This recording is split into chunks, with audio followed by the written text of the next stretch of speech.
시청자 여러분 안녕하십니까? 한선입니다. 검찰 수사에 성실히 응하겠다고 공언했던 박근혜 대통령의 대국민 담화가 정치적 위기를 외면하고자 하는 정치적 언사가 아니라 우리 국민 모두를 향한 무거운 약속이자 진심이었다고 믿었던 대한민국 전체가 지나치게 순진했던 것일까요? 며칠 사이 청와대와 박근혜 대통령 그리고 친박계가 보여준 정치적 행보는 백만 촛불로 타올랐던 광장의 민심에 정면으로 배치되는 듯 합니다. 광주 MBC와 여수, 목포 MBC가 공동으로 마련한 오늘 갑론을박에서는 장기화 조짐을 보이고 있는 최순실 사태의 수사 진행 방향을 중심으로 청와대와 여야 정치권의 움직임 그리고 민심의 목소리를 한번 점검해 보도록 하겠습니다. 자, 그럼 오늘 함께해 주실 분들 소개하죠. 국민의당 수석 대변인을 맡고 계신 손금주 국회의원 나오셨습니다. 어서 오십시오. 안녕하십니까. 손금주입니다. 네, 지역 시민사회단체를 대표해서 여수 YMCA 이상훈 사무총장님 나오셨습니다. 안녕하십니까. 반갑습니다. 의제와 전략그룹 더모아 윤태곤 정치분석실장 함께하셨습니다. 안녕하세요. 안녕하십니까. 앞서도 말씀드렸다시피 이번 사태가 장기화 조짐을 보이고 있는데요. 손 의원님, 법조인 출신이시니까요. 이번 수사 장기화 전망 어떻게 보고 계신가요? 네, 우선 국회에 속한 일원으로서 우리 국민 여러분께 진심으로 사죄 말씀드립니다.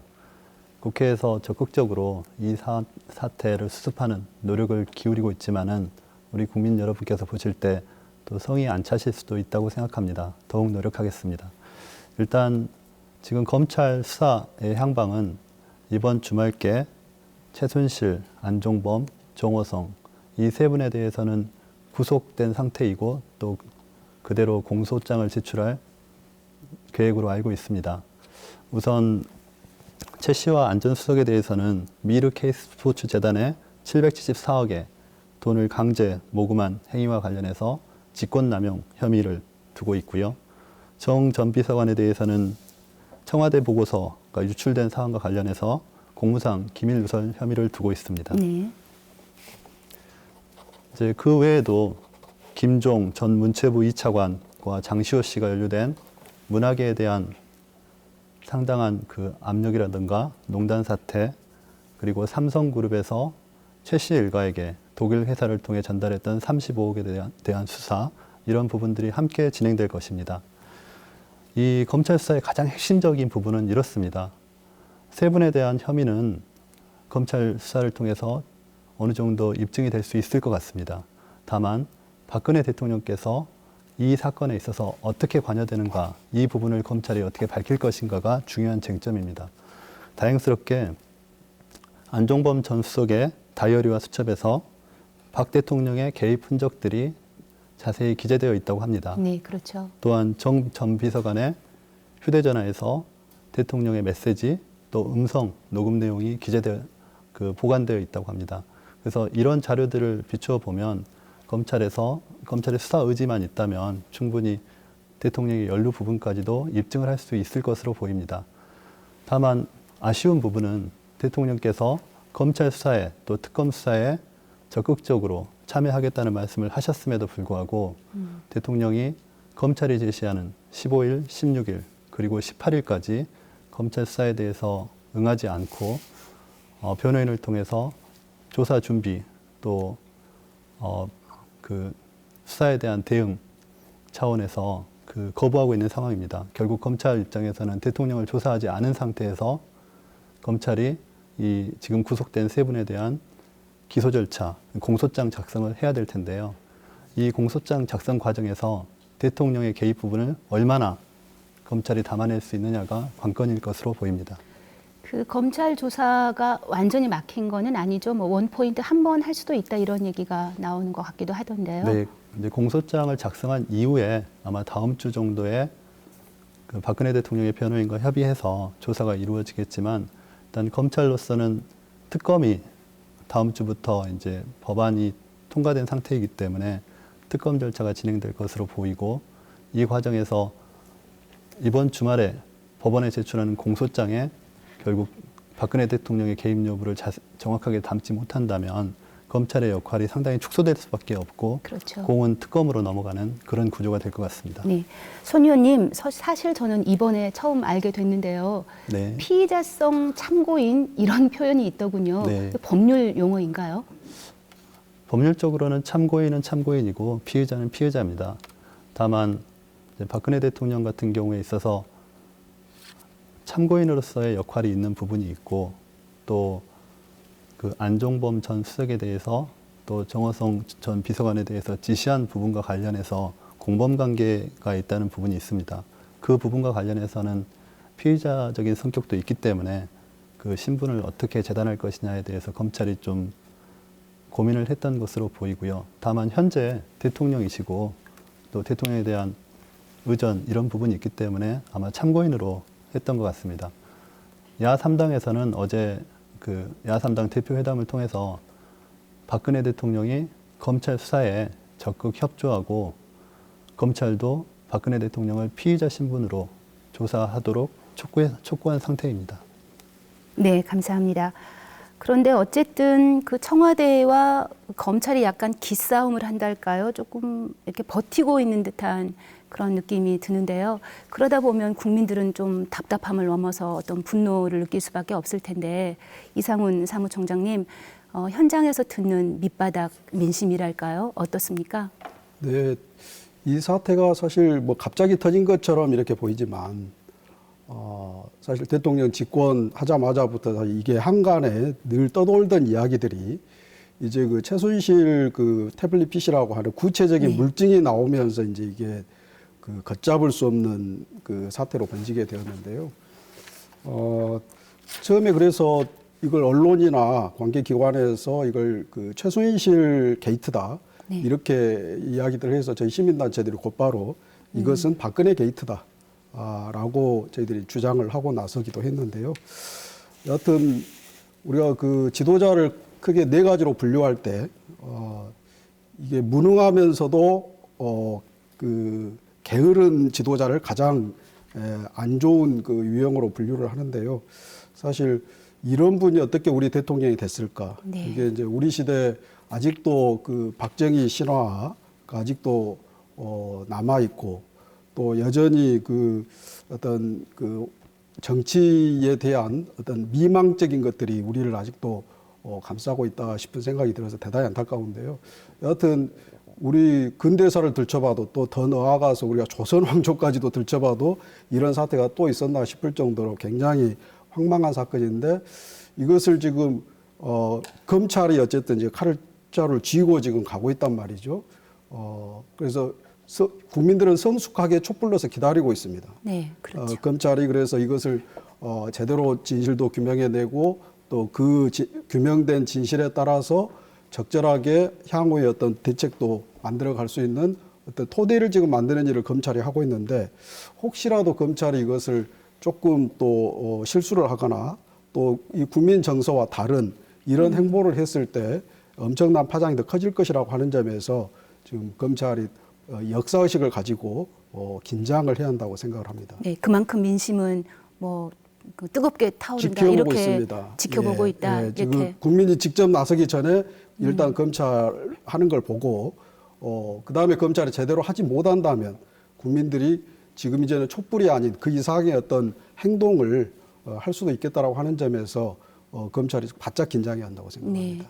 윤태곤 실장님, 그 수사 장기화에 대한 어떤 여야의 득실이랄까요? 뭐 이런 게 있을까요, 혹시? 근데 이게 기본적으로 길게 간다고 보셔야 될 겁니다. 첫 번째로 이제 박근혜 대통령이 뭐 어찌저찌해서 임기를 다 채우실지 아니면 중간에 탄핵이 될지 아니면은 단시일 내 하야를 할지 이건 저희가 짐작하기 어렵죠. 근데 이 일은 길게 가는 게 손 의원님이 아까 자세히 설명해 주셨지만은 검찰 수사는 검찰 수사가 있고 기본적으로 특검이 곧 출범을 합니다. 네. 특검이 준비 기간이 20일에다가 수사 기간이 70일입니다. 그리고 30일 연장을 할 수 있는데 이게 말하자면 100일 아니겠습니까? 한 12월부터 시작하면 12월, 1월, 2월까지 이렇게 가게 돼요. 지금 검찰에서는 이제 크게 봐서 두 가지 방향. 최순실 씨한테 이제 공무상 비밀이 이제 유출된 것과 기업한테 강제적으로 돈을 모금한 것 이 두 방향을 조사하고 있지만은 특검의 범위는 더 넓어질 것이고 저는 특검으로도 끝날 걸로 안 보는 게 한 88년을 생각해 보시면요. 네네. 이른바 민주화된 이후에 육공화국 벽두에 두 가지 특위가 있었습니다. 오공청산 특위와 맞습니다. 광주 진상규명 특위가 있었죠. 그런 식으로 갈 수 있다고 보이는 게요. 지금 워낙에 일들이 많이 나옵니다. 제가 광주 전남에 관련된 몇 가지만 말씀을 드리자면은 왜 김기춘 전 비서실장이 비서실장으로 있을 때 민정수석 비서관한테 지시한 메모 같은 게 지금 나오고 있지 않습니까? 네네. 거기에서 박지원은 눈에 가시기 때문에 공소유지를 해라. 공소유지라는 게 박지원 그 대표께서 그때 이제 선거법 재판이 있었는데 어쨌든 유죄가 받을 수 있도록 법원에 작업을 해라. 그리고 왜 여기 이제 광주 비엔날레에서 홍성담 화백의 그림 같은 거 맞습니다. 광주시장 세월호월. 윤장현 시장이 얼마 전에 이야기했지 않습니까? 참 죄송한 말씀인데 김종 차관의 전화를 받고 뺐다. 그런 거라든지 지금 나주에 있는 문화위원회라든지 컨텐츠진흥원 같은데 블랙리스트에 내려가지고 한 거 이건 지금 당장에 검찰이 수사할 수 없는 부분이거든요. 뭐 검찰이 하기 싫어서 안 한다라기보다 이 범위가 좁기 때문에 그런 건데 이런 것까지 다 하려면은 뭐 아까 제가 특검이 내년 봄까지 갈 거다라고 말씀드렸지만 이런 부분까지 간다면은 모르겠습니다. 뭐 내년 혹은 이제 다음 정부 초까지도 갈 수 있다. 그러니까 광주 전남 시민들께서도 단단히 마음 먹고 좀 보셔야 될 것 같습니다. 다음 정부 쳐요. 예. 네네. 뭐 기왕에 특검 얘기가 나왔으니까 자연스럽게 특검 얘기로 조금 올라가도록 하겠습니다. 뭐 공방을 조금 거치기는 했습니다만 최순실 특검법이 그 국회 법사위를 통과했고요. 지난 목요일이죠. 또 사태 진상 규명을 위한 국정조사 특별위원회도 공식 출범했습니다. 아무래도 좀 지지부진했던 검찰 수사의 속도가 붙을 것이다 이렇게 예상들 하는데요. 손 의원님 어떻습니까? 네, 이번에 통과된 특검은 별도 특검이라고 해서 특검 자체에 상당한 권한을 부여하고 있습니다. 또 수사 대상도 15개 항목으로 되어 있고 네. 특히 15번째 항목에 있어서는 그 관련 수사 범위를 넓힐 수 있는 근거 조문으로 들어가 있습니다. 그래서 상당히 그 수사의 범위도 넓고 또 수사 인력도 다른 특검에 비해서 많이 보강된 상태입니다. 다만 이제 저희들이 이제 주시해야 될 부분은 특검이 밝힐 부분은 특검이 밝히는 것이고 네. 또 특검 이후에 또 진실 규명은 계속 돼야 할 겁니다. 사실 이 박근혜 최순실 게이트와 관련된 너무 광범위하게 부정과 비리가 있기 때문에 그걸 하나하나 밝히고 고쳐나가는 작업이 상당히 오랜 시간 걸릴 겁니다. 그런데 그런 진실 규명 작업과 별도로 우리 국가가 국가 시스템 차원에서 우리가 그 대통령의 퇴진 문제 그리고 이 대한민국이라는 우리 대한민국 코가 가라앉지 않고 다시 도약할 수 있도록 새로운 시스템을 만드는 문제 이런 문제들이 국민과 언론 그리고 정치계가 같이 해야 될 문제라고 생각합니다. 특검과 관련해서 이제 많은 논의들이 앞으로 있을 것이고 또 대통령에 대한 조사와 관련해서 상당한 그 충돌도 있을 걸로 생각합니다. 그 과정에서 이제 특검이 조사하는 내용 하나하나에 국민들이 많이 관심을 가져주시고 또 정치권에서도 올바른 특검을 선임해서 절차가 잘 이루어질 수 있도록 노력해야 할 것으로 보입니다. 그 특검의 15개 항목 얘기해 주셨는데요. 네. 아무래도 국민들이 가장 관심을 갖는 영역 중에 하나는 네. 그 세월호 7시간이 아닐까 싶은데요. 네. 그것도 조사에 포함이 되겠죠? 그러니까 수사 과정에서 인지된 관련 사건이라는 개념 속에 세월호 7시간 동안 대통령께서 무엇을 하셨는지도 포함되는 것으로 그 입법 의도 자체가 7시간을 포함하는 것으로 입법을 했습니다. 그래서 네. 그 부분 수사하는 것 자체는 뭐 법적으로는 문제가 없지만 이제 실제 수사하는 과정에서 현실적인 어려움은 있을 것으로 생각합니다. 네. 현실적인 어려움 말씀하셔서 그런데요. 네. 사실 이번 검찰 조사에서도 사실 버티기를 했고 네. 어떤 자료를 요청하거나 무슨 요구를 했을 때 그거를 제출하지 않고 버티면 네. 어떤 강제적인 수단이 있는 건가요? 특검에서는? 검찰도 그렇고 특검도 그렇고 강제 수사의 권한은 있다고 생각합니다. 물론 대통령께서 형사소추의 대상이 되지 않기 때문에 그 일정한 한계는 있겠지만 그렇다고 해서 수사 대상도 아니다는 거는 아닙니다. 과거에 이제 헌법학회에서 대통령에 대해서 형사소추를 하지 못하기 때문에 수사도 할 수 없다 이런 논의도 있었지만 이번 그 사건을 직면해서 현표 밖에 다수적인 논의가 강제 수사까지도 가능한 것으로 이렇게 보고 있습니다. 물론 실제 그렇게 수사가 가능하다 하더라도 청와대에서 상당히 그렇죠. 반격을 할 것이고 사실 이번 주에 있었던 일련의 과정, 대통령께서 보여주신 약속 위반, 그리고 검찰 수사에 대한 대항하는 부분, 그리고 본인이 이제 국정에 직접 개입을 하겠다는 의사표시를 하는 부분, 이런 부분에 대해서는 국민들도 그렇고 정치권도 상당히 실망하고 또 분노하는 상황입니다. 네. 그 특검과 그 국정조사가 지금 양대 축으로 동시에 진행이 되는 거잖아요.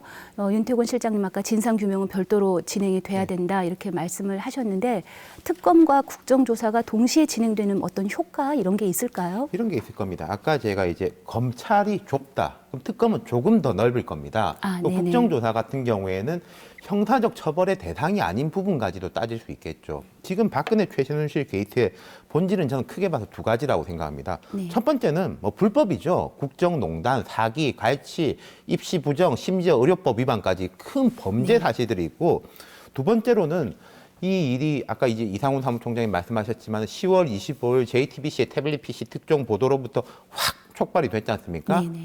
지난 한 달 동안 박 대통령이 사과문을 2번을 낭독하고 국회의장을 만나가지고 세 문장을 이야기하고 13분 만에 갔습니다. 네네. 이게 그러니까 제가 말씀드리고 싶은 건요. 대통령이나 아니면 어떤 정치인이 불법을 저지를 수도 있고 잘못하면 안 되죠. 불법을 저지르고 잘못하기도 합니다.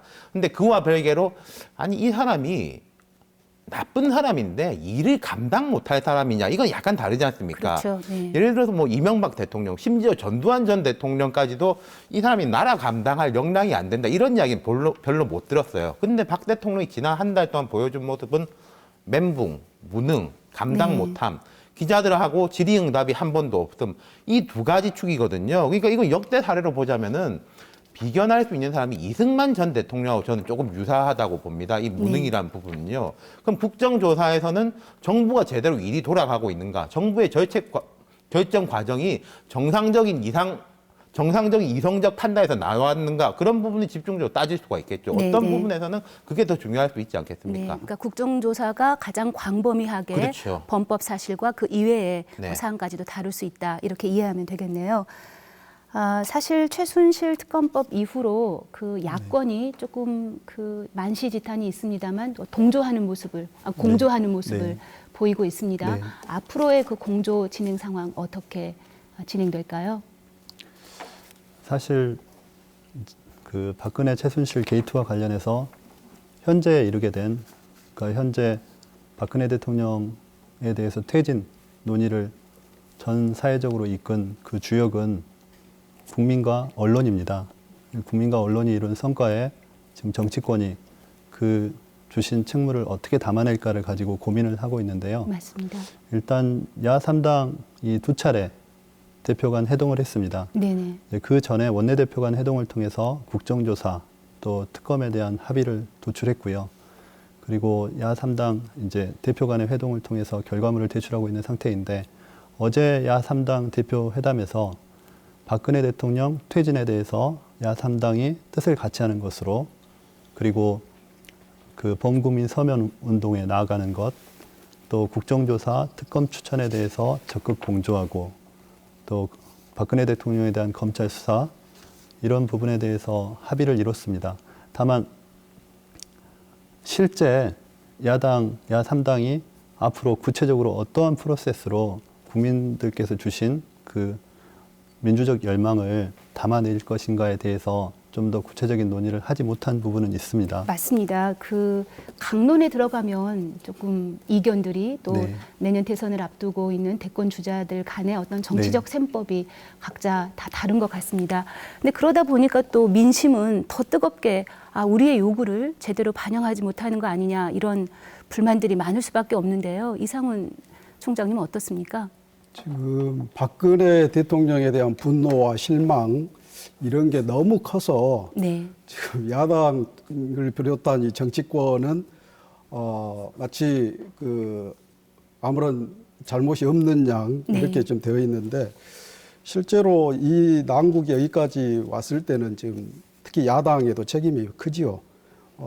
다시 말하면 일상 정치 활동을 통해서 또 국회 권력을 통해서 이런 대통령의 잘못이라든지 이런 것들을 발견해내거나 또 감시하고 지적하고 또는 막아내고 하는 것이 이제 국회의 역할일 텐데 그런 부분을 못했다라고 하는 점에서 사실은 책임을 함께 물어야 하지만 지금은 이제 박근혜의 진실을 먼저 규명하고 것이. 거기에 따른 대응을 만들어야 되기 때문에 네네. 국민과 야당이 함께 힘을 모아서 하자라고 하는 것인데 그럼에도 불구하고 여전히 야당은 지금 늦지요. 네네. 국민을 어떻게 보면은 조금 데리고 이끌어가고 지도하는 것이 사실은 정치인 아니겠습니까? 또 그러려고 우리가 많은 권력도 줬고요. 그런데 오히려 국민보다도 더 네. 뒤처지는 또 이 눈치 저 눈치 보면서 자기 이해타산에 좀 몰두해 있는 듯한 이런 모습. 예를 들면 추미애 대표의 헛발질이라든지 또 뭐 각 당의 다르게 나오는 똑같은 국민들의 지금 정서는 하나인데 당마다 지금 해석이 다르거든요.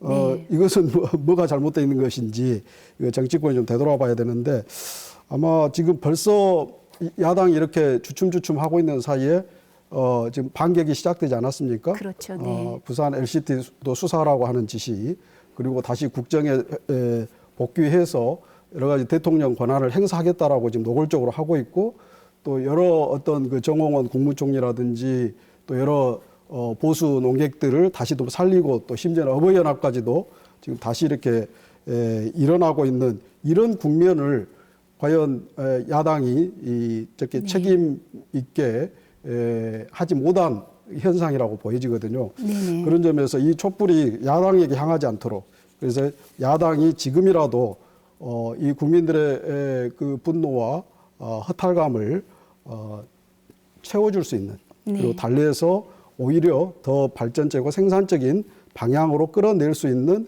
그런 길을 위해서 무엇을 해야 할 것인지를 고민해야 되는데 저는 그게 우선 무엇보다도 차기 권력에 대한 이해타산 이것부터 버려야 한다. 네네. 우선은 지금 국민들에게 몰두해야 한다.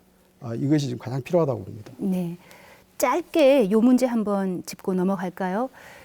이제 워낙에 최순실 사태가 블랙홀처럼 모든 의제를 다 집어삼키다 보니까 또 지역에서는 내년 지금이 예산 시즌이거든요. 내년 국비 예산 확보와 관련해서 약간 우려하는 그런 목소리도 나오고 있는 것 같습니다. 손 의원님, 지금 예결위가 어떤 상태인가요? 지금 내년 광주 전남의 현안과 관련돼서 국비 확보를 걱정하는 소리에 대해서는 어떤 말씀을 해주시겠나요?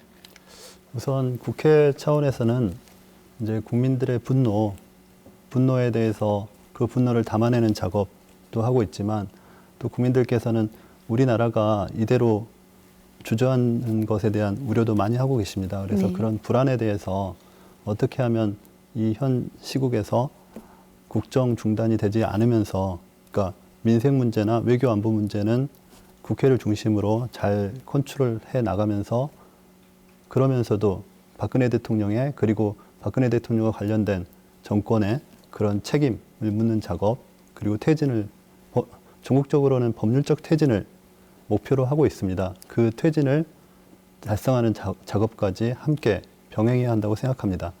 지금 이제 가장 고민되는 부분이 지금 예산과 관련된 전국이고 예산 전국에서 국회의원들이 상당히 열심히 일하고 있습니다. 실질적으로 우리 광주 전남과 관련된 예산들은 주로 이제 해당 상임위에서 한번 논의를 하고 현재는 예결산 위원회로 넘어가 있습니다. 네네. 그리고 예결산 위원회에서도 각 감액 소위와 증액 소위가 있는데요. 감액 소위에서 어느 정도 논의가 된 다음에 다음 주부터는 증액 소위가 일을 할 것 같습니다. 네, 그런 과정에서 우리 광주 전남에 배정됐던 정부 차원에서 배정됐던 것보다 훨씬 많은 증액을 일단 상임위 차원에서 예결산위원회로 올려놓은 상태이고요. 네.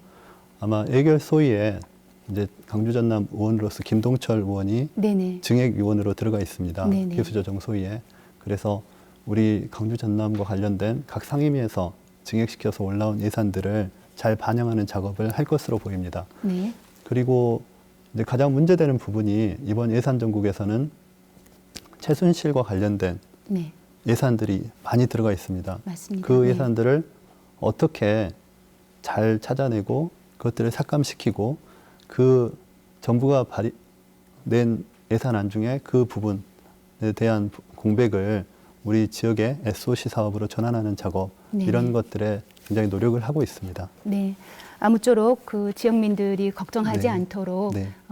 보다 꼼꼼하고 세심한 노력을 부탁드리겠습니다. 저도 혹시 이 부분에 대해서 조금 네, 이야기를 그러십시오. 해볼까요? 네네. 저는 이제 고향이 부산이고 대학부터 서울에 다녔고 지금도 서울에서 활동을 하는데 광주 전남에 이제 친한 선후배도 많고 관심도 있는 편이에요. 네. 아까 제가 이제 윤장현 시장의 그 광주 비엔날레에 대한 고백 말씀드렸지 않습니까? 이낙연 전남지사 같은 경우에도 박정희 탄신 100주년 네. 기념사업회 뭐 임원으로 이름 부위원장을. 올렸다가 이제 뭐 네네. 뺀 걸로 아는데 전 그분들을 보면서 그분들이 뭐 거기 동의해서 했다고 생각 안 해요.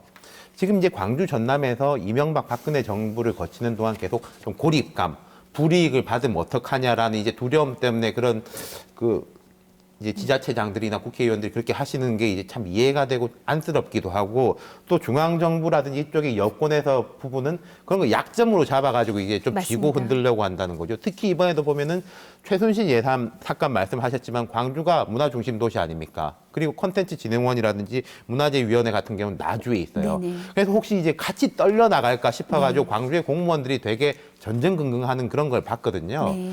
여기서는 좀 저는 이제 의원님들이 그래서 좀 단단한 방패막이가 돼줘야 네. 된다고 생각하고 좀 지역 사회에서도 이런 부분에 대해서 좀 옥석을 가려가지고 힘을 오히려 이럴 때는 지자체장들을 막 때리는 것보다 힘을 실어주시는 게 필요하지 않을까. 그래야 그분들이 좀 당당하게 나갈 수 있다. 그런 생각이 듭니다. 네. 감사합니다. 네. 옥석을 가려서 방패막이 네, 이 부분과 해주셔야. 관련해서 조금만 말씀드리면 네네, 될까요? 네. 그 다행스럽게 지금 문화예산을 관장하는 교문위가 네.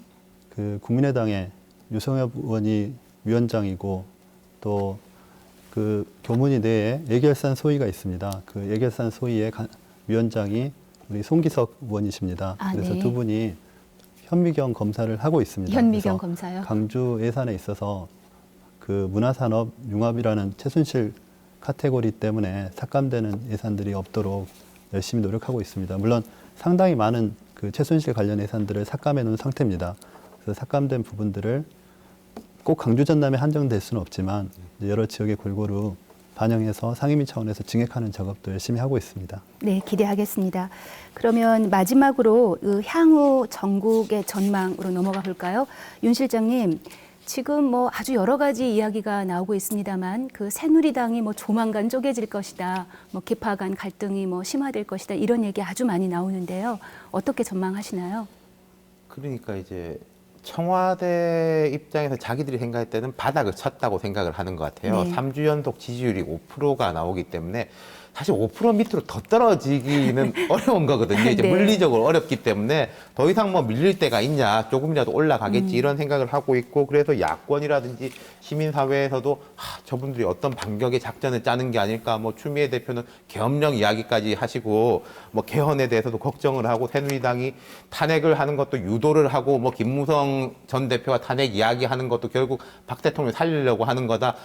근데 저는 너무 좀 과대평가한다고 생각해요. 지금 네. 새누리당이 기본적으로 단일한 실체가 아닙니다, 이미. 아, 네네. 그러니까 박 대통령하고 나머지는 운명 공동체가 아니고 지금 이제 신문들 다 보셔서 아시겠지만 이른바 조선중앙동아라고 하는 보수지조차도 박 대통령이 제대로 정신 차려서 임기를 마치라고 하는 신문은 아무 데도 없습니다. 박 대통령은 안 된다는 걸 전제로 하고 극소수의 사람들을 제외하고 그걸 전제로 하고 있기 때문에 저는 좀 야권이 조금 자신감을 가져도 된다고 생각해요. 네. 그 자신감을 가져야 되는 부분 같은 게 이제 탄핵.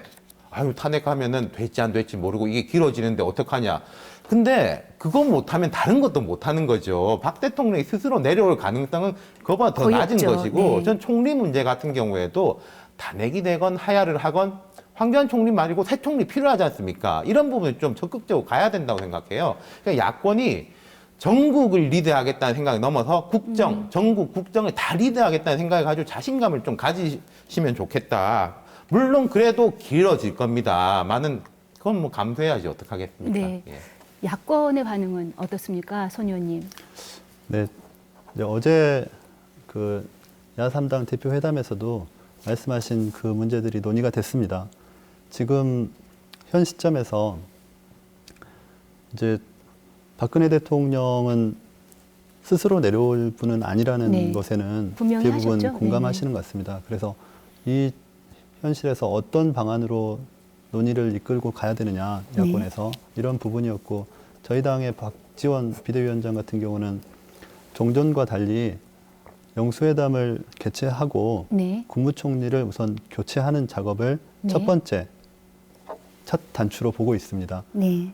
지금 우리 유 실장님께서 말씀하셨지만 국무총리가 황교안 국무총리에서 교체가 되고 그 새로운 국무총리로 하여금 내각을 구성하게 하는 작업이 필요합니다. 네. 그래야만 박근혜 대통령과 내각, 정부가 괴리감, 그러니까 이격이 되는 것이고, 실제 현재 상황에서 내각이 일을 못하는 상황입니다. 박근혜 대통령의 명령을 듣고 일을 할 수 있는 없는 상황이고, 그렇다고 해서 내각의 입장에서 계속 그 대통령을 보면서, 장관을 보면서 공무원들이 일할 수 없기 때문에 계속 네. 복지부동의 자세만 보이고 있는 현실입니다.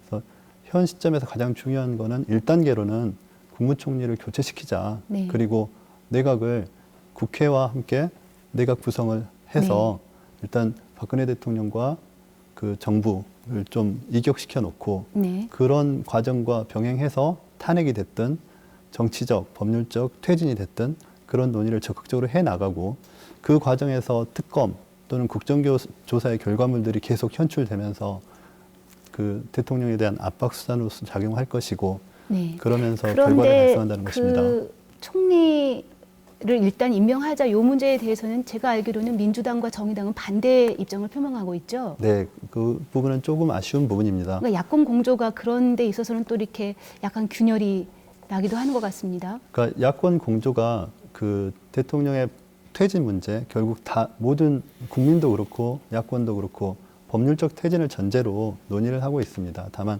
세부적인 방법론에 있어서 그 입장이 다른 것인데요. 그 어제 이제 논의에서 영수회담과 총리 교체 문제를 좀 최우선 과제로 실행하자는 것이 저희 당의 입장이었지만, 이제 그 우리 추미애 대표께서는 시기적으로 좀 이르다는 입장, 또 심상정 대표는 수사 결과를 지켜보면 되는 것이다. 그러니까 마치 그거를 타협하는 것으로 해석을 하시더라고요. 근데 네. 그거는 결코 아닙니다. 그 우리가 법률적 퇴진, 박근혜 대통령을 퇴진시키고 그 박근혜 대통령과 관련된 박근혜 최순실 게이트와 관련된 인적 청산이 필요하다는 전제 하에서, 다만 어떠한 방식으로 가장 합리적으로 빨리 그 네. 목표를 달성할 것인가의 문제로 접근한다면 일단 영수회담과 국무총리 교체라는 것이 첫 단추가 될 것이라고 저희는 생각합니다. 그럼 그 문제는 국민들의 어떤 민심이 또 네. 그 어떤 판단의 중요 기준이 될 수 있겠군요. 각 당의 입장이 조금씩 네. 다르니까요. 네, 국민들의 민심을 읽는 눈이 조금씩 다른 것 같습니다. 그것이 문제 아니겠습니까? 그 야권의 공조가 과연 윤 실장님 어느 정도로나 지속될 거로 보십니까? 제가 이제 자신감이라는 말을 한 번 더 드리고 싶은데요. 지금 이제 야권을 보면은 여권에 대해서도 조금 자신감이 없어 하는 것 같고, 지지층이라든지 시민들에 대해서 조금 자신감이 없어서 하는 것 같아요. 우리가 뭐 조금만 잘못하면 이게 욕먹을 텐데 이거 어떡하나 이게 떨고 있는 것 같아요. 근데 저는 좀 자신감을 가지시라고 이야기하고 싶은 게, 과거에 이제 DJ나 YS 같은 분들이었으면은 네. 지금 아니야말로 새누리당 의원들 빼내고 있을 겁니다. 네, 말하자면 네. 이쪽으로 넘어와라 이런 식으로. 근데 지금 말하자면 뭐 부역자다, 새누리당 박근혜 대통령 출범하는데 조금이라도 기여한 사람 자격 없다라는 식으로 하면 스스로 좁히는 거고요. 네네. 그쪽에서 하나를 빼서 이쪽에다 붙이면은 플러스 마이너스 이제 이해 효과가 있는 거 아니겠습니까? 그런 부분에서 이제 좀 자신감을 가지시라. 총리 문제도 마찬가지예요. 예를 들어서 서울시에 박원순 시장이 있으니까 물대포에 수돗물 안 주겠다, 잠그겠다라고 하고 뭐 이런 식으로 하는 거 아니겠습니까? 지금 총리라든지 이런 부분을 빨리빨리 진행을 한다면 박 대통령이 버티건 말건 간에 손발을 묶어 놓을 수 있는 게 있는 건데, 이런 걸 네네. 이제 충실히 좀 지지자들과 시민들한테 설명할 수 있다면은 저는 뭐 시민들이 거기에 대해서 하지 말라고 하시진 않을 거라고 봐요. 네. 아, 네. 지지하는 듯한 발언입니다. 그 또 국민들이 걱정하면서 동시에 궁금해하는 것 중에 하나가 지금 이 보수와 어떤 여권을 향한 분노가 내년 대선으로까지 야권의 지지로 이어질 것이냐 이런 것들 많이 궁금해하는 것 같더라고요. 이상훈 실장님 어떻게 보시나요? 예, 그 말씀과 이제 관련해서 방금 윤 실장의 말씀 듣다 보니까 제가 4년 전 이 대통령 선거 때 갑자기 생각이 나거든요. 그때 당시에 그 질 수 없는 선거를 졌다고 다들 그랬거든요. 그때 왜 졌을까? 되게 이제 우리 윤 실장 같은 그 전문가들께서 이순신 장군의 그 생적사, 사적생 이 정신이 없어서 네. 졌다. 말하자면 그 당시에 정치인들로부터 우리가 이기려고 하는 자세보다는 그저 이 눈치 저 눈치 보면서 자기 이 자리만 유지하려고 했던 당시 이 야당 정치인들의 그 비겁함 우리 생생히 기억을 하고 있거든요. 저는 그 대자뷰가 좀 떠올라서 굉장히 안타까운데요. 지금 이 앞에 우리 그 촛불 시위 때 그 100만의 시위 때 이만한 폭력 사건 하나 없었습니다. 그렇죠. 네. 이거는 화염병 쇠파이프보다 더 무서운 민심이거든요, 지금. 그러면 그런 든든한 우리 국민들의 민심이 있는데도 불구하고 여전히 5%짜리 대통령 눈치 보고 있고 하는 데에서 과연 내년 대선이 새삼스럽게 걱정이 되어지는 거죠. 아, 네네. 예, 그래서 지금 박근혜의 몰락 이퀄 야권의 승리 이런 막연한 등식에 빠져 있는 것 아닌가 하는 네, 우려를 갖고 있고 그게 아닐 그건 수도 절대 있다. 아닙니다. 네네. 네. 예, 그런 점에서 지금 보수 언론이 박근혜 대통령을 매몰차게 지금 벌이고 있는데 네. 그것은 야권에 누가 이뻐서 그런 게 아니고요. 그렇죠. 네네. 새로운 어떤 박근혜 또 새로운 박정희를 만들어내기 위한 것이라고 네. 하는 느낌들이 농후한데요. 여기에 우리 이 야권이 뭔가 이렇게 착각하거나 눈앞의 이해관계에 콩깍지가 씌우듯 가리워서 사태를 제대로 못 보면 안 되겠다. 그래서 저희 시민단체는 이 지금 상황에서 더 이상 좌고우면하는 것은 네. 새로운 부정과 부패를 다시 기회를 주는 네. 그런 행동하지 않는 양심의 범죄가 될 것이기 때문에 지금 그 거대한 민심의 물대포를 지금 네. 정권에 쏴야 한다. 아, 네네. 그래서 뭔가 이렇게 암중모색하고 권토중대를 만약에 꿈꾸고 있다고 한다면 네. 그 물대포로 인해서 어떤 그런 의지가 꺾일 수 있도록 그렇게 하는 민심을 먼저 야권이 이 민심과 함께 보여주고 그리고 그 위에 새로운 것을 무엇을 세울 것인가를 그다음 논의하는 것이 옳다 이렇게 생각합니다. 아, 네, 감사합니다. 그럼 마지막으로 아주 짧게 시간이 많지는 않으니까요. 짧게 한마디씩 그 마무리 발언 해주실까요? 손 의원님 먼저 해주시죠. 네. 국민 여러분, 사실 이 상황에 이르게 된 부분에 대해서 정치권 모두가 책임감을 느끼고 죄송하게 생각합니다. 다만 국민들께서 그리고 언론이 현 상황까지 박근혜 대통령의 퇴진을 모두 외칠 수 있는 이런 상황까지 발전시켜 주신 것에 대해서 감사드립니다. 국민과 언론이 만들어 놓은 이 시국의 중대성 그리고 그 책임감을 느끼고 앞으로 더욱 열심히 전국 안정시키고 대통령 퇴진시키는 방안으로 노력하겠습니다. 네. 정치권이 마음을 비우고 당리당략적 접근이 아니고 국가를 위해 국민들을 위해 열심히 뛰겠습니다. 네, 감사합니다. 이상훈 사무총장님 한 말씀 해주시죠.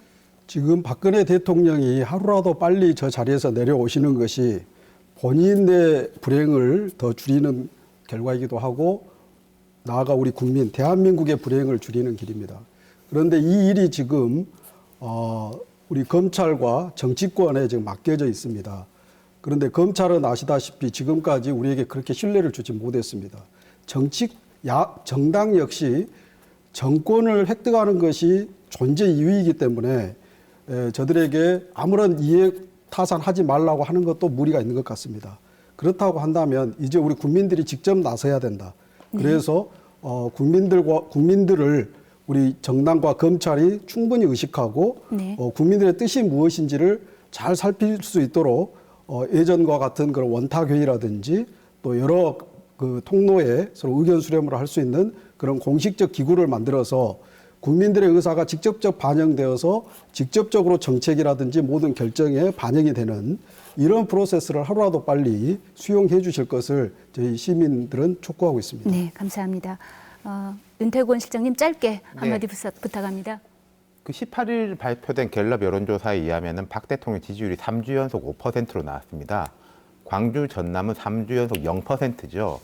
저는 이제 아까 모두에 말씀드렸지만 광주, 전남 시민들이 지금까지 이명박, 박근혜 정부에 맞서고 저항하고 때로는 1야당을 심판해서 2야당을 키우고 야당까지 이제 몰아붙이면서 하면서 그동안 고립감도 많이 느끼셨고 힘듦을 많이 느끼셨다고 생각해요. 근데 지금은 광주, 전남이 이제 민심을 선도하고 있기 때문에 그 부분에 대해서는 강한 좀 자부심을 느끼셨으면 좋겠습니다. 하지만 앞서 말씀드린 대로 상황은 좀 길어질 겁니다.